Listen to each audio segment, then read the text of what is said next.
Muy buenas noches. Aquí estamos en nuestro curso sobre la gracia.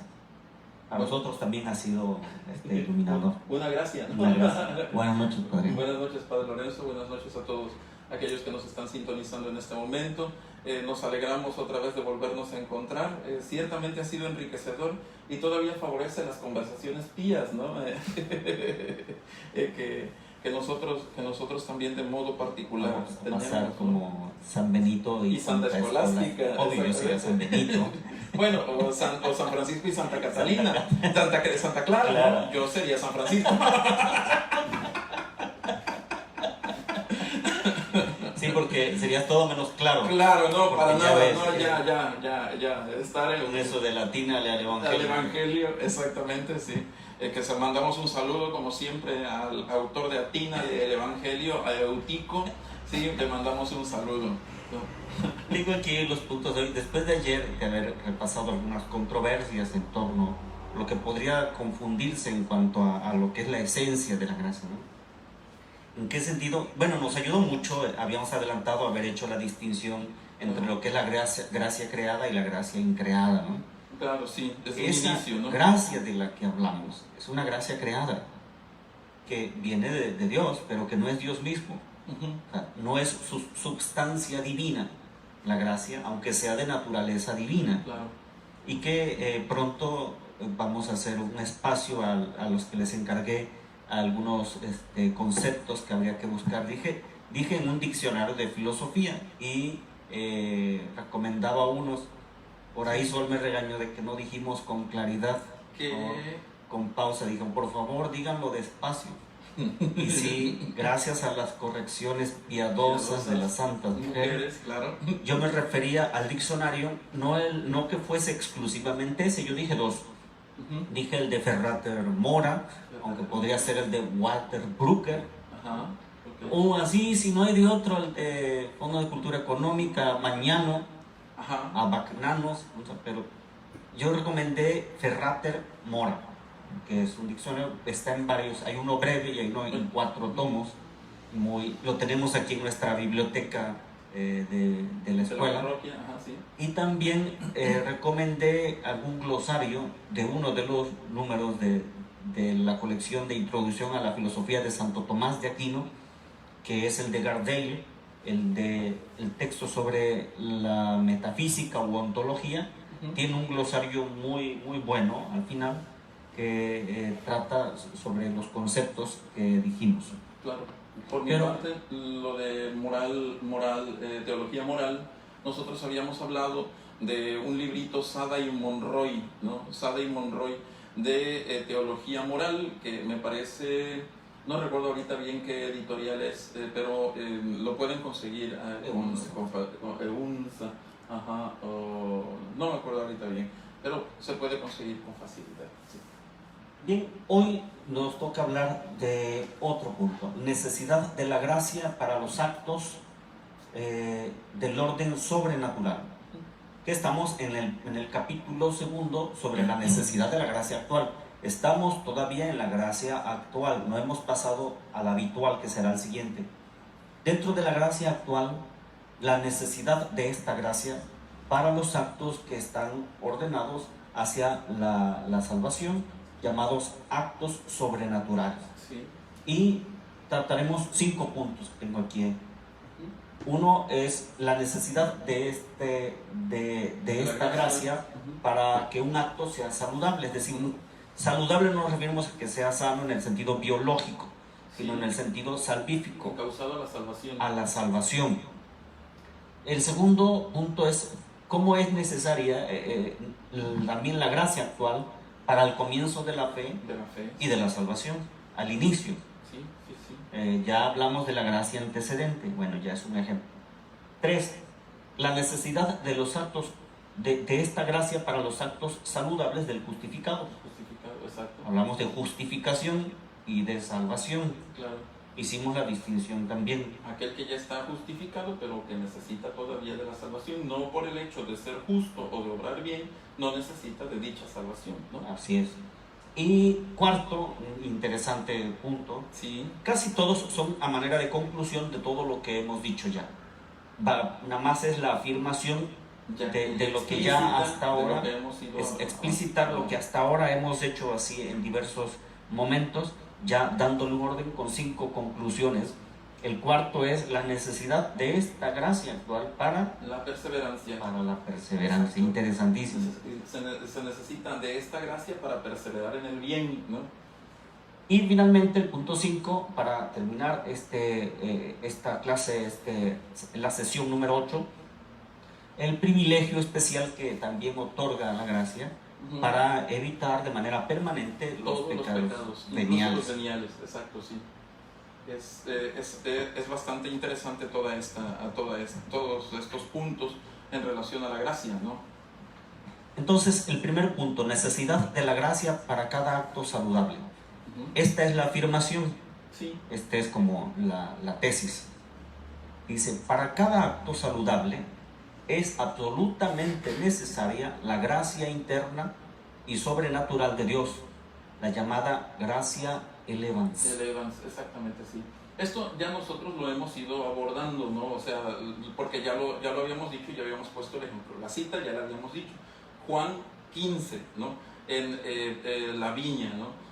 Ustedes son los sarmientos y yo soy la vid verdadera, ¿no? Sin mí nada pueden hacer, ¿no? Y por eso es por lo que se nos habla de que para poder realizar el bien, para poder realizar actos saludables, necesitamos la asistencia de Dios. Otra cosa es que incluso para los pensamientos, incluso para cualquier palabra, se necesita de esta gracia, y es por eso por lo que San Pablo en 1 Corintios capítulo 12 versículo 3 nos habrá de decir que nadie puede decir Jesús es el Señor sino con el Espíritu Santo. A esto necesitamos precisamente la gracia para la confesión del nombre de Jesucristo, para ponernos del lado de Cristo. Para hacer profesión de fe necesitamos el Espíritu Santo. Que posteriormente también en Gálatas habrá de decir, no podemos llamar a Dios Padre si no es por moción del Espíritu Santo, ¿no?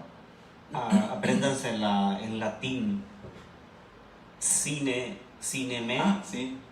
nihil potestis facere. Facere, sine me, exacto, sí, exacto. Es bonito. Sine me, nihil, hay dos pronunciaciones en alemán. Bueno, es que no vamos a discutir. No. Pero vamos a hacer. Es al final lo mismo. Nihil o nikil. Ajá. Aquí remandamos la discusión entre las escuelas alemanas y la romana, que se llevan pleito casado con esto de latín. Sine me, nihil potestis facere. Sí. Préndanselo. Sin mí nada podéis hacer. 15.1 es. La traducción es 15.5. 15.5. Empieza desde el 15.1 la vid y los sarmientos. Exactamente, es el ejemplo. 15.5 habrá de ser ya este puntito que estamos diciendo. Los padres sintieron, los padres de la iglesia, acuérdense a quienes nos referimos cuando hablamos de los padres de la iglesia. Claro. No hablamos de todos los padres que celebran misa. Claro. Sino vamos a invitar un día a nuestro reverendo sobre patrología, para que nos explique qué cosas son cuando decimos siempre los padres, porque siempre la teología, para hacer teología uno debe recurrir básicamente a las fuentes de la teología, que son las Sagradas Escrituras y el magisterio, sobre todo la tradición, que cuando hablamos de tradición, que es prácticamente la palabra como se vivió al inicio, hablamos de los padres de la iglesia, y hay una distinción entre padres griegos y padres latinos, que y cuando empieza la patrología, cuando termina, son los primeros siglos, y se distinguen entre los que serían escritores, por decir, y lo que fueron los santos, ¿no? Santos padres. Aquí hablamos de los padres de la iglesia, aquellos santos sacerdotes en su mayoría, que vivieron en los primeros siglos de la iglesia y que dejaron todo un patrimonio. Nos comprometemos a ver si nos acepta la invitación el padre Chipocludo, Exactamente, sí. para que nos explique la cuestión de la patrología, ¿no? Tales características de estos padres es que gozan de antigüedad y que gozan de ortodoxia, ¿no? Claro, ortodoxia, antigüedad. Después de estos dos lugares que acaba de nombrar el padre, es decir, la Sagrada Escritura y los padres de la Iglesia, son denominados también loci theologici, ¿no? Los lugares donde fluye la teología y donde tenemos que asentarnos para poder lograr la especulación, el análisis de cada uno de los dogmas que tenemos dentro de la Iglesia, ¿no? Los padres sintieron que la doctrina de Pelagio era una innovación que contradecía la fe del pueblo cristiano.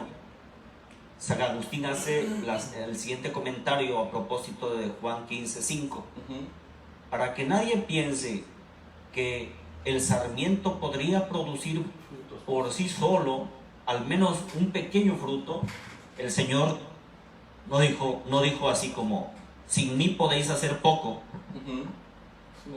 sino que afirmó rotundamente, sin mí no podéis hacer nada. Así pues, sea poco o mucho, nada se puede hacer sin aquel fuera del cual nada es posible hacer. Es aquí la afirmación sostenida por los padres de la Iglesia sobre la necesidad, porque el tema es la necesidad de la gracia actual para los actos. Y de allí el primer punto, que necesidad de la gracia para cada acto saludable. Sí. Todos los actos, me voy a adelantar un poco a la conclusión, todos los actos en los que tienen que ver con la salvación, dado que la salvación no es obra del hombre, bueno, el hombre colabora, pero es ópera divina, dado que es Dios quien salva y no el hombre se autosalva, ¿no? Porque entonces si se está ahogando y lo salva, no es que se agarra de los pelos, hay que agarrarlo de los cabellos, ¿no?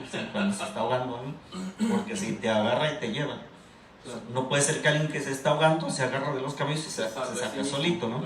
Entonces, no hay un orden admisible en el cual podamos creer que algún acto saludable, salvífico, sea obra humana.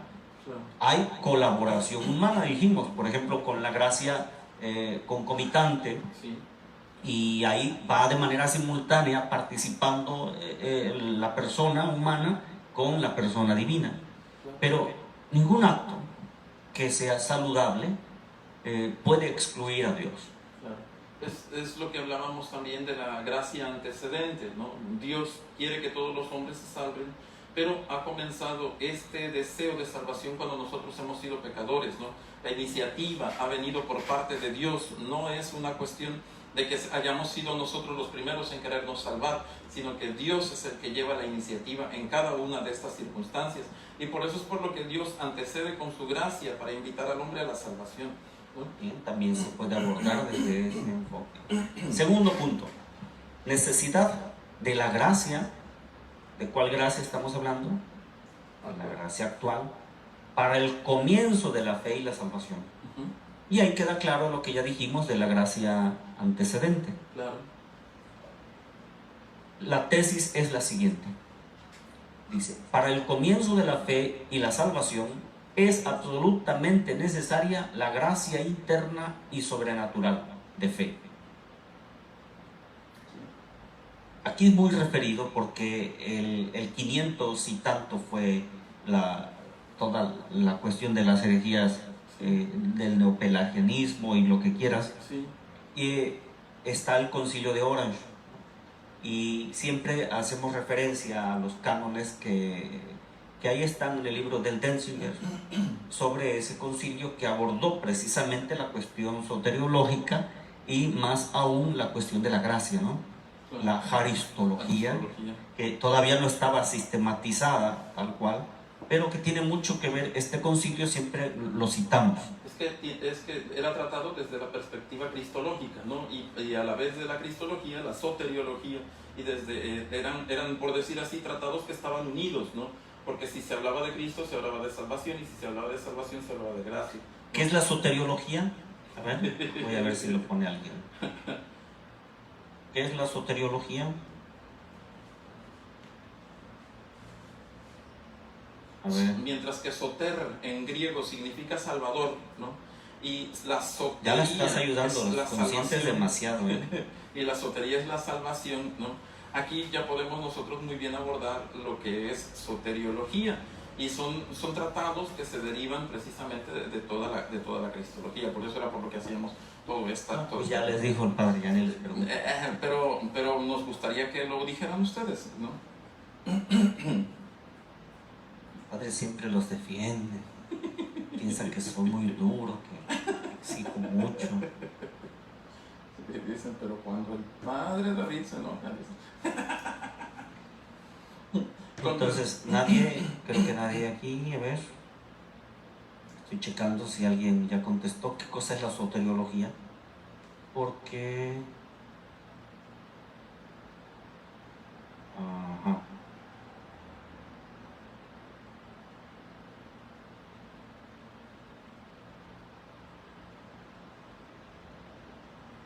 estudio de la salvación, muy bien, Lulu, bien, ya decía yo que un teólogo tiene que salir, sí.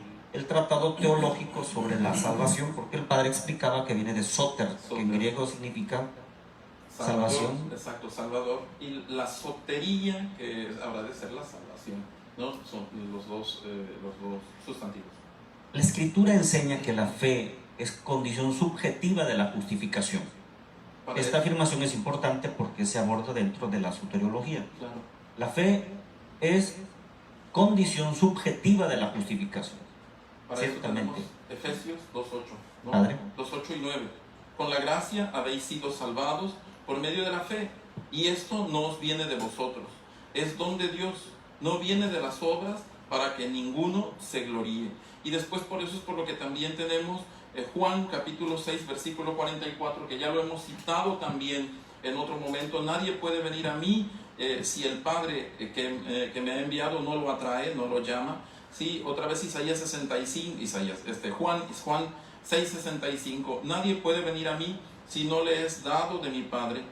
Y después Hebreos 12:2, Cristo es el autor y consumador de la fe. A esto también podríamos nosotros agregar Filipenses 1:6 y 1:29 y 1 Corintios 4:7, que también tienen que ver con esta circunstancia. Es decir, el origen de todas estas, el origen de la fe tiene que ser necesariamente Dios. Hemos sido convocados a creer, y por eso es por lo que la iglesia en sus primeros años habría de hablar de una elección, ¿sí? Y cuando había ese tiempo de catecumenado, ya estaban casi al final, hablaba de elegidos, ¿no?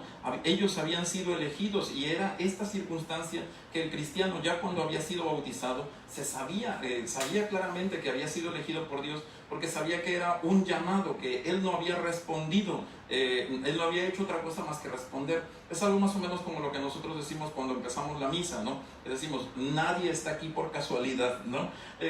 Decimos, no es que tú hayas querido venir a misa porque tienes un difunto, sino que es Dios el que hoy te ha llamado. Que estés tú aquí, hoy el evangelio es para ti, deja de estar pensando en tu nuera, en la vecina, en la chismosa, ¿no? Sino que hoy es para ti, Dios te ha hecho un llamado, ¿no? Un 7 de septiembre fue cuando fui a celebrar la misa a la capilla del Rosario. El Rosario, ajá, Andador 7 y 8. Ajá, y que estaba un niño ahí y que estaba muy atento a la misa, y al final yo le dije, ¿por qué no entras con los monaguillos, no? Y al siguiente sábado fue, sí, y se presentó, y entonces dijo, no, pues yo soy fulano, yo soy por acá, y yo quise ser monaguillo por esto y lo otro. Y cuando le tocó a él dice, es que yo fui elegido. ¿Qué tal? Entonces le decíamos el elegido. Y ahora es todo un señor que Claro, tuvo que sí, emigrar sí. por allí y todo, ¿no? Pero este chamaco tenía una conciencia de que había sido elegido. Sí, exacto. Y el 12 de diciembre pasado, ya ves que hicimos la bendición a los chamacos, Sí, hubo un niño que su mamá me dijo, es que él tiene una enfermedad, era un niño que tenía como un retraso, un problema que no me pudieron aclarar porque había un chamaquero. claro. Pero entonces le dije al niño que, mira, no te entristezcas, Dios te eligió para dar testimonio, para compartir con él sus sufrimientos en la cruz.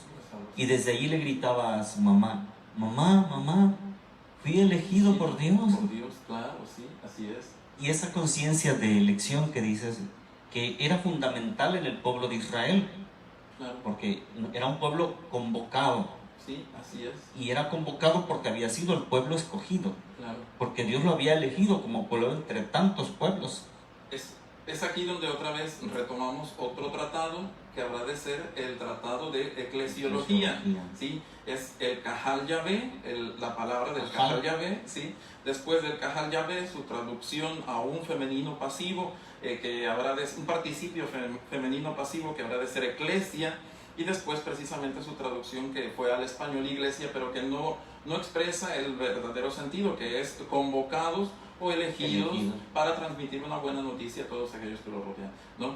Precisamente este era el sentido del Kahal, la elección, incluía no solo la convocación, ¿no? Exactamente, que es la congregación. Claro. Entonces pensaban en la iglesia hoy como convocados. Sí, claro. Pero no solo eres convocado, claro. Y no solo eres reunido, porque eso es lo último, reunirse. Para eso existía otra palabra, la sinagogue, la sinagoga. Esa sí era reunión. Exactamente.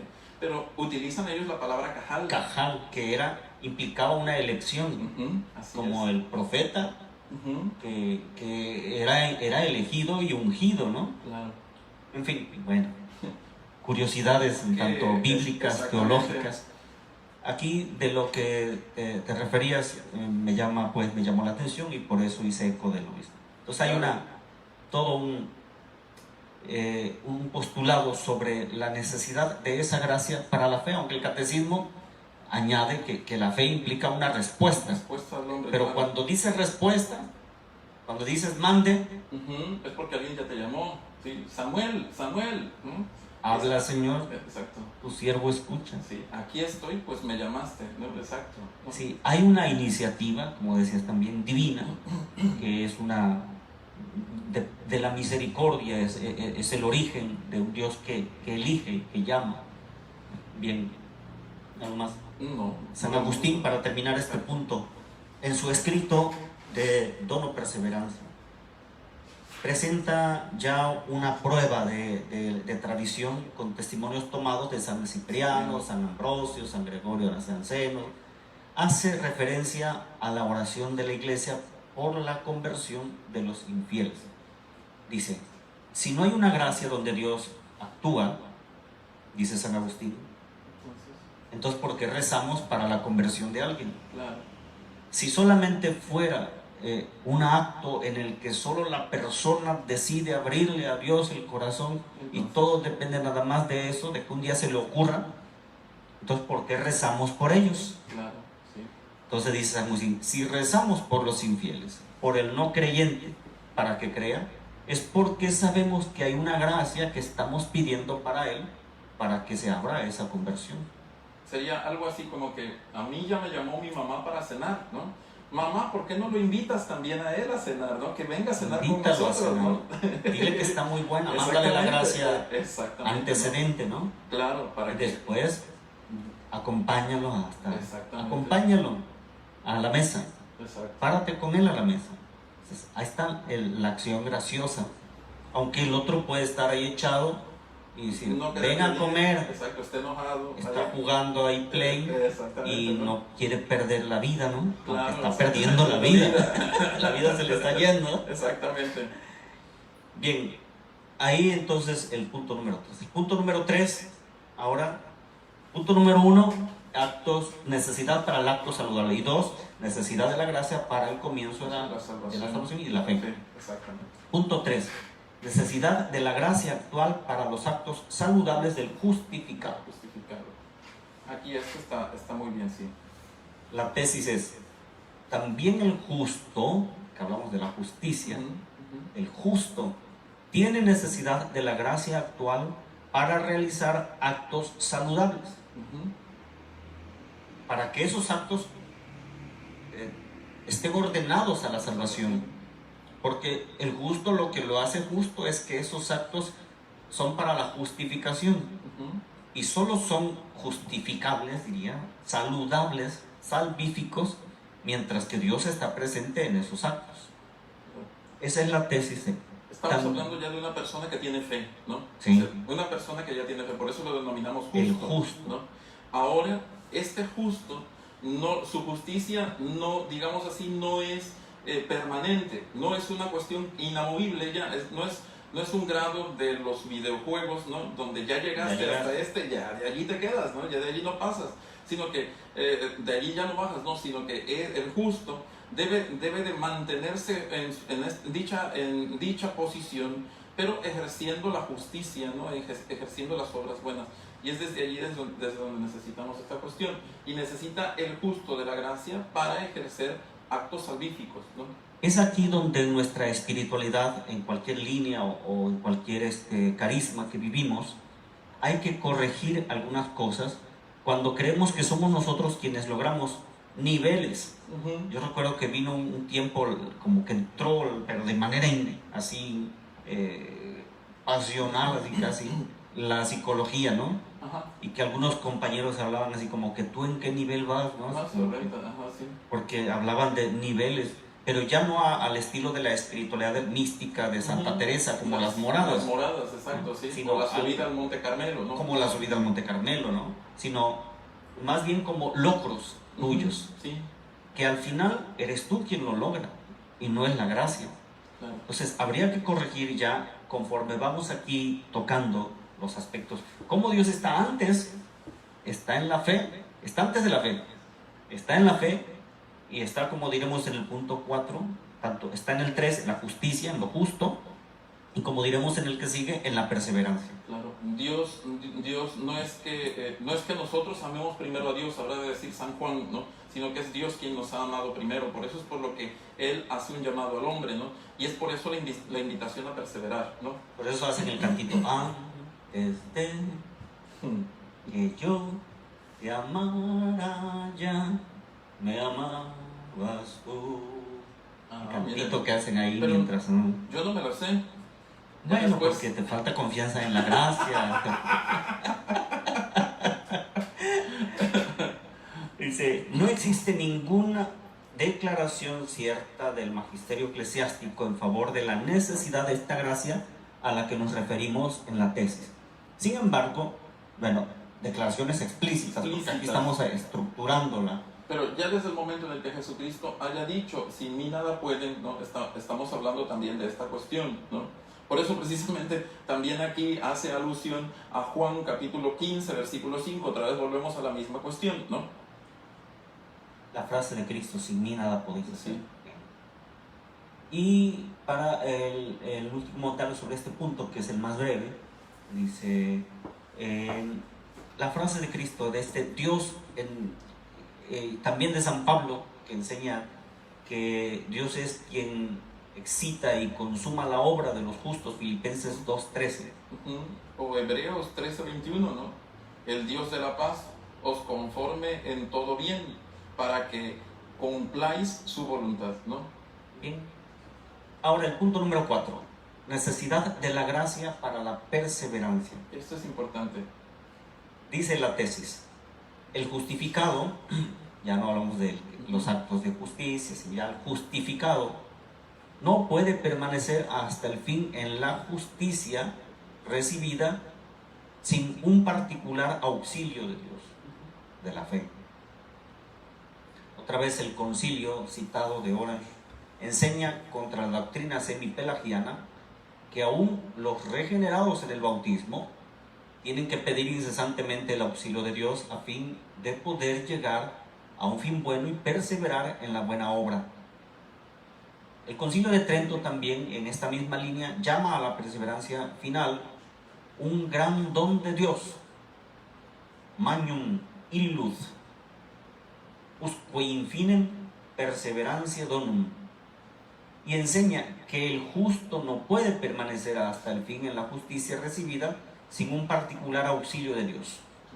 Y tenemos toda una frase que ahí se puede ir desglosando en latín, que prácticamente podemos distinguir dos cosas. Primero, las clases de perseverancia. Sí. La perseverancia temporalis o imperfecta y la perfecta.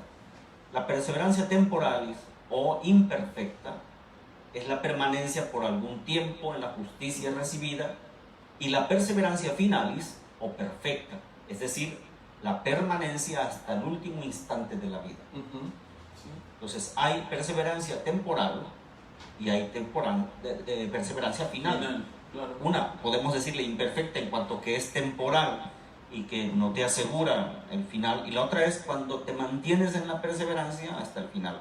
Claro. El que persevere hasta el fin, ese se salvará. ese se salvará. Claro.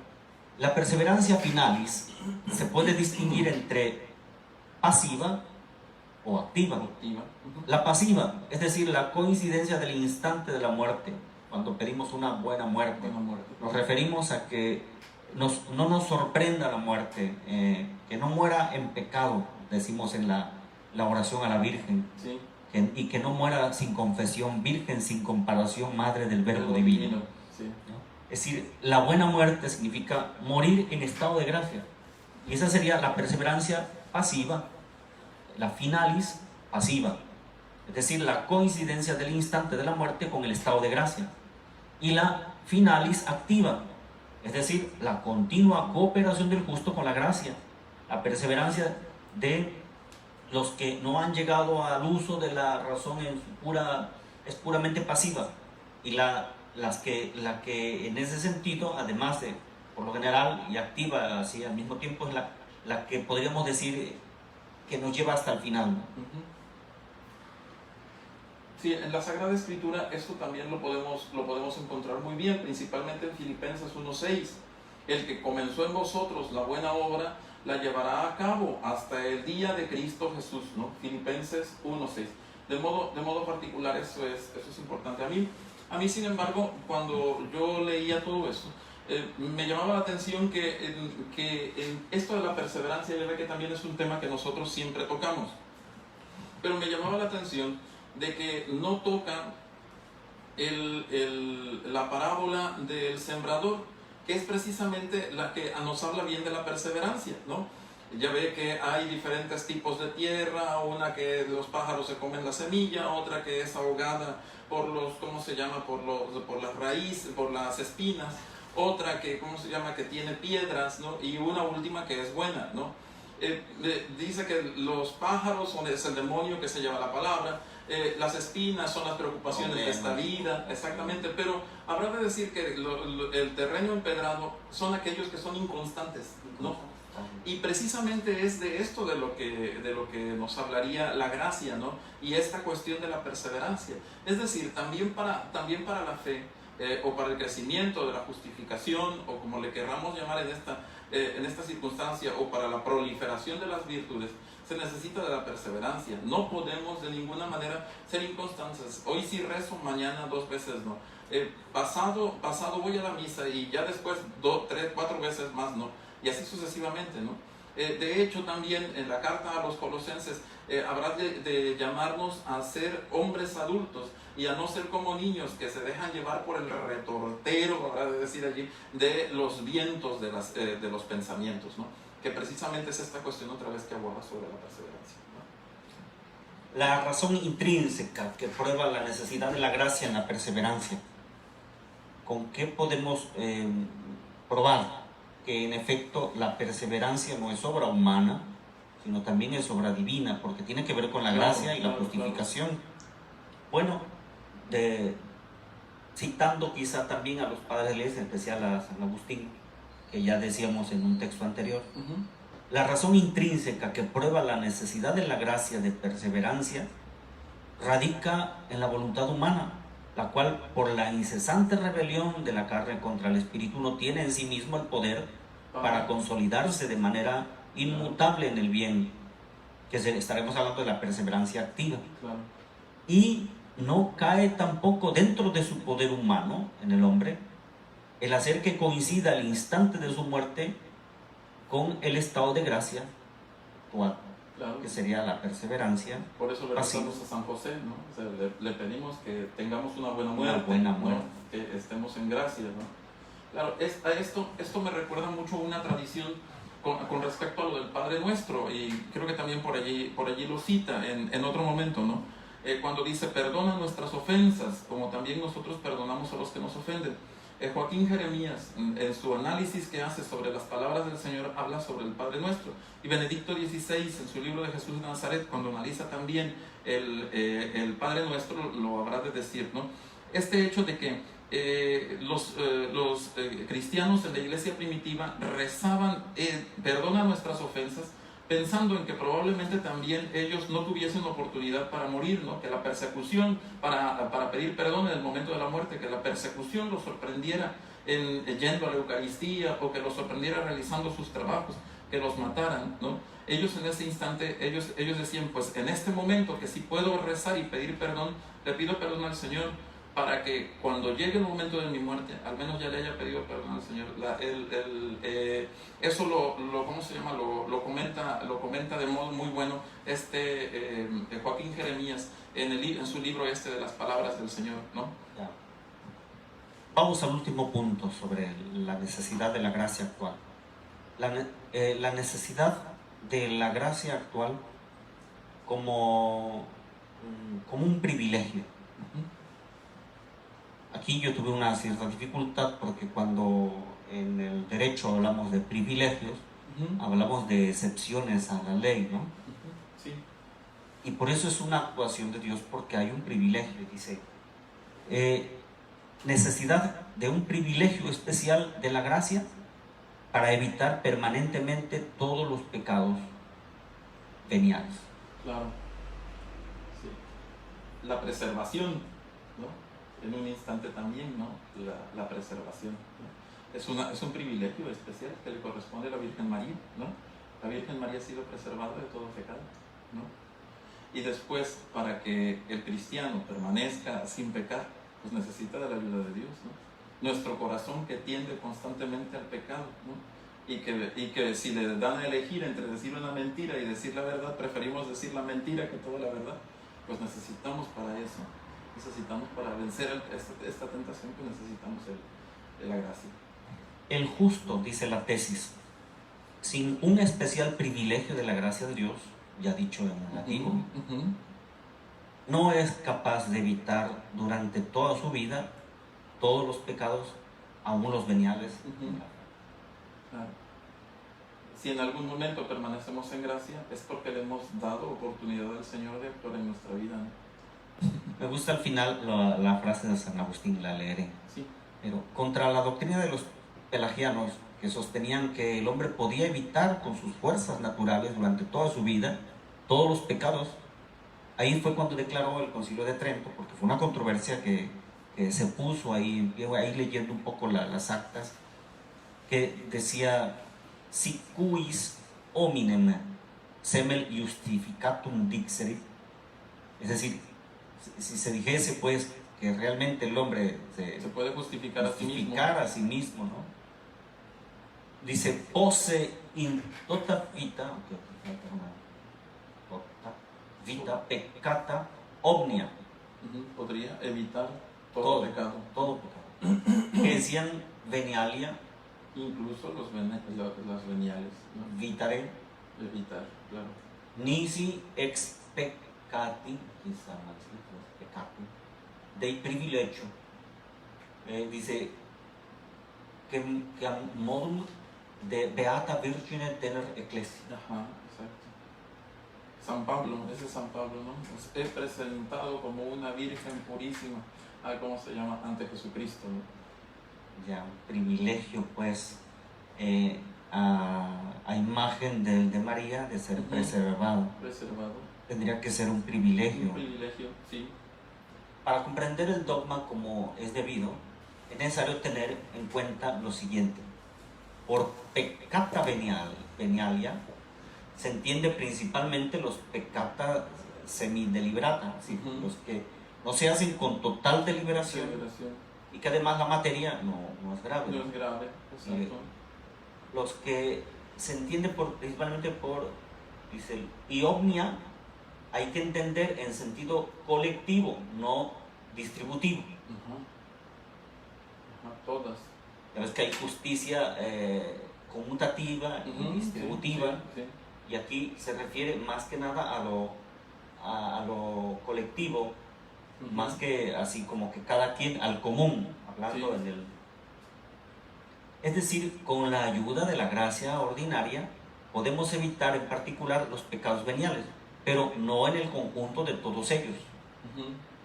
Es decir, no ya como que te hace ya inmune y todos los vas a evitar. Claro. Sí, tota vita significa un largo espacio de tiempo. Non posse quiere decir la imposibilidad moral. Y va explicando cada una de las expresiones para decir lo que con la escritura podemos avalar. Ujú. No hay nadie que se vea libre de todo pecado. Exacto, sí. Así, no es absoluta la afirmación, no puede darse que se hable de un colectivo, de un todo. Sí, Santiago Sí, 3:2, ¿no? Todos faltamos en mucho, ¿no? claro. Santiago 3:2, claro. Y no digo porque la va a decir San Agustín, pero ya que los justos, diría Mateo, ajá, sí. y perdonan nuestras deudas. Sí, ¿verdad? exacto. Incluso un justo tiene necesidad de pedir perdón, ¿no? El Salmo 119, el justo peca 7 veces, pero las 7 se levanta, ¿no? O 7 veces en la noche me levanto para darte gracias por tu ley, y se levanta también para pedir perdón, ¿no? O sea, es decir, la conciencia de que el justo también debe de pedir perdón, ¿no? Bueno, dice San Agustín, afirma lo siguiente contra la doctrina pelagiana. Si pudiéramos reunir a todos los santos que hay en la tierra, por decir a los justos, y les preguntáramos si no tendrían pecado, todos a una voz nos responderían con San Juan 1:8.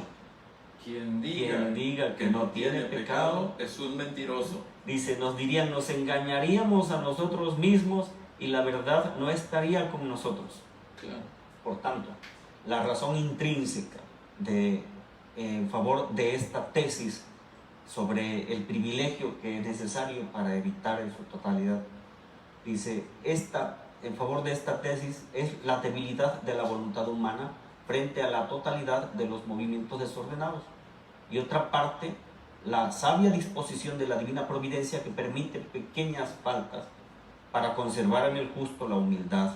Claro. Y en el sentimiento de su total dependencia a Dios.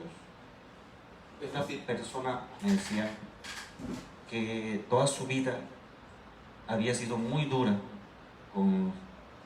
porque se había esforzado todo el tiempo de vivir la fe y que había sido muy dura con sus hermanos, que algunos hermanos habían caído en unos vicios, con sus hermanas que habían dejado a su esposo o que había pasado una cosa y otra.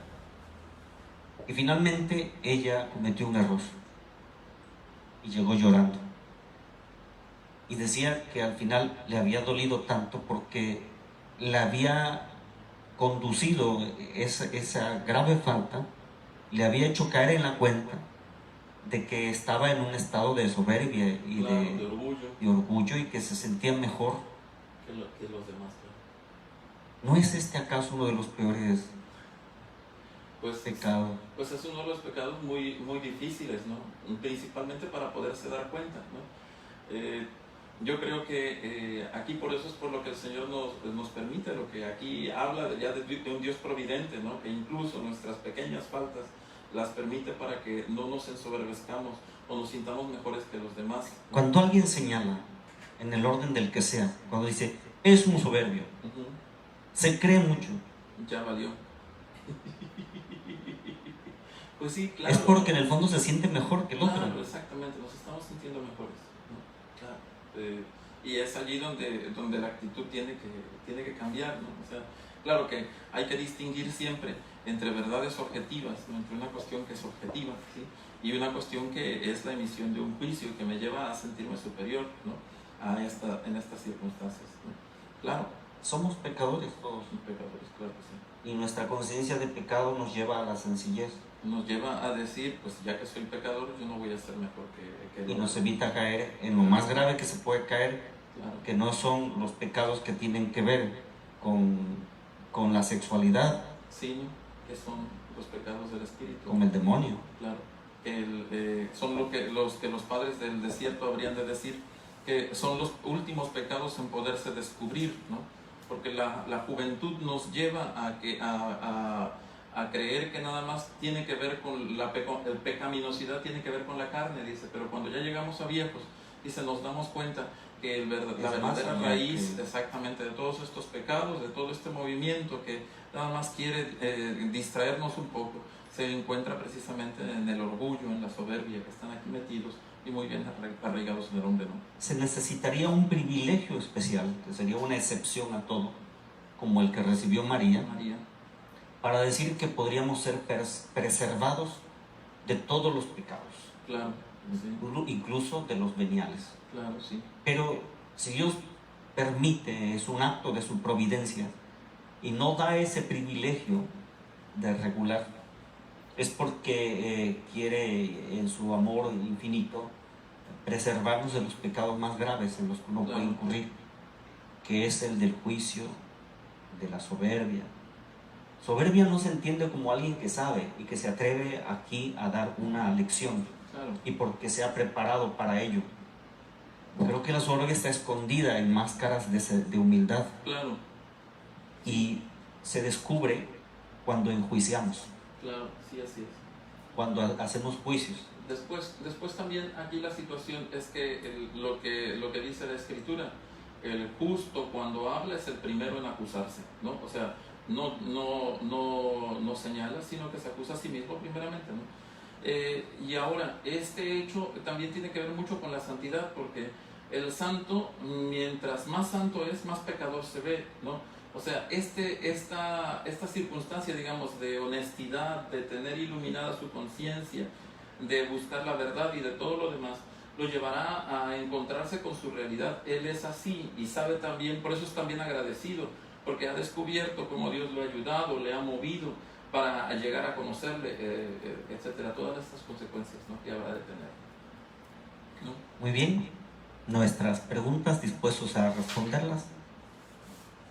A ver, padre, y nos preparamos para el tema de mañana, ¿no? Sí. Dice, pregunta que llegó después de cerrar la sesión de ayer, ¿sí? Si la gracia actual antecedente anima al actuar para nuestra salvación, ¿qué es lo que entonces debemos hacer? ¿Qué actúa más, la inteligencia o la voluntad? Si la gracia actual antecedente anima el actuar para nuestra salvación, ¿qué es lo que entonces debemos hacer? ¿Qué actúa más, la inteligencia o la voluntad? No, la gracia antecedente nos inspira a actuar, ¿no? Ayer explicaba que son facultades que tienen actuar diverso. Sí. No es que una sea más fuerte y otra más débil. Claro. Porque son en su orden, cada una hace lo distinto. Les decía que la inteligencia ilumina. Si recibes una gracia en la inteligencia, te va a iluminar. Es importante allí, porque la voluntad solo se puede fortalecer con la gracia, no se ilumina, porque la voluntad no ve, solamente debe tener la fuerza para tomar lo que la inteligencia le está señalando como bien. Entonces no podemos decir que una es mejor que otra. No. Sería errar en pensar como que sí es mejor el oído o la vista, ¿no? Claro, actúan en conjunto, ¿no? Tanto la inteligencia como la voluntad deben de actuar en conjunto, ¿no? Claro. Sí. Y son órdenes diversos, el ejercicio de la inteligencia que el ejercicio de la voluntad. Tal vez lo que la pregunta se refiere, porque nosotros estábamos diciendo que la inteligencia le presenta a la voluntad lo que es bueno, y habíamos dicho que de alguna manera la voluntad era ciega, ¿no? Y tal vez por eso sea por lo que era la pregunta, ¿no? O sea, si es cieguita, entonces exacto, pues necesita que le ayude la inteligencia, ¿no? O sea, algo así, tal vez a eso se deba la situación, ¿no? ¿Qué más? Yo aquí no tengo preguntas, parece que no vamos a tener esta vez. Bueno, yo aquí en la libretita anoto cuando hago algunas preguntas y me contestan, como el caso de hoy, ¿no? Yo quisiera preguntar si alguien investigó algunos conceptos, por ejemplo, naturaleza. Dígame si alguien investigó, fue a un diccionario y buscó lo que significa naturaleza. Solo dígame que si lo investigó, escríbalo allí y manda su trabajo de investigación al grupo del WhatsApp. Exacto. Aquí, Maripaz, ¿me podría decir cómo quedó el perdón de los pecados veniales? Es que en realidad no hablamos del perdón de los pecados veniales, porque eso no era, sino de lo que estábamos hablando era de que la gracia nos ayuda para evitarlos, y que esto tiene que ser definitivamente un privilegio que Dios da al hombre. No, pero acaba de hacer, avanzó, nos los perdonan con las indulgencias. No, las indulgencias no perdonan pecados. Los pecados se perdonan en el sacramento de la reconciliación. Lo que hacen las indulgencias es aquellos pecados que ya fueron absueltos en el sacramento de la reconciliación, que además de ser absueltos, tienen una pena temporal que hay que purgar, aunque ya hayan sido perdonados. Son esas penas temporales las que remiten las indulgencias. Pero las indulgencias no perdonan ni los veniales, perdonan nada. Conceden la remisión de las penas temporales que merecíamos por esos pecados que ya confesamos y que ya fueron absueltos. Por eso la condición para poder ganar una indulgencia, por ejemplo, es haberse confesado, ¿no? Y tener el propósito de no pecar ni siquiera de modo venial, ¿no? Esas son dentro de las condiciones que se ponen, ¿no? Y que ya están establecidas, porque precisamente es esto lo que se necesita para poder hacer lucrar las indulgencias, ¿no? Espero que haya sido claro, porque esa es una confusión muy general, muy general. Las indulgencias no perdonan los pecados, remiten las penas de los pecados que ya fueron absueltos en el sacramento, porque cuando te absuelven en el sacramento, no es que en automático se borra todo como en un pizarrón. Esa figura es falsa.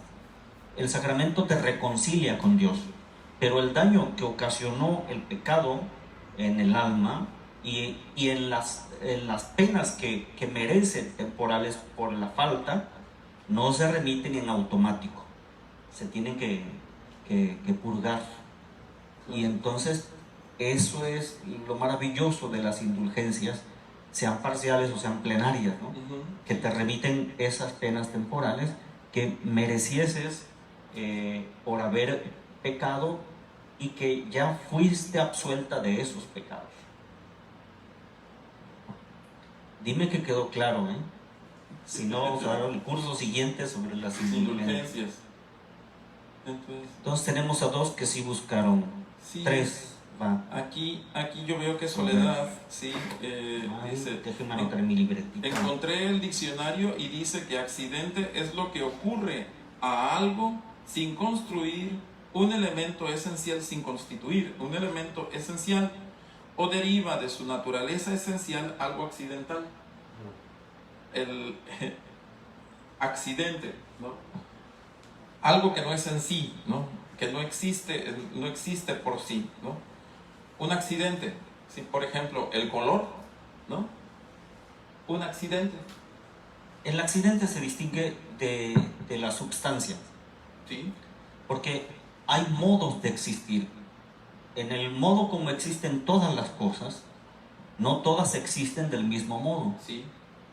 Hay un modo y 9 siguientes de existir que son accidentes. Las llamadas categorías es donde aquello a lo cual la substancia es id cui competit esse in se, aquello a lo cual le compete existir en sí y no en otro. Mientras que el accidente es aquello cuyo modo de existir, ¿no? Le compete en otro. Como decía usted, padre, a propósito, el color. El color no existe en sí, sino en el otro. Sí.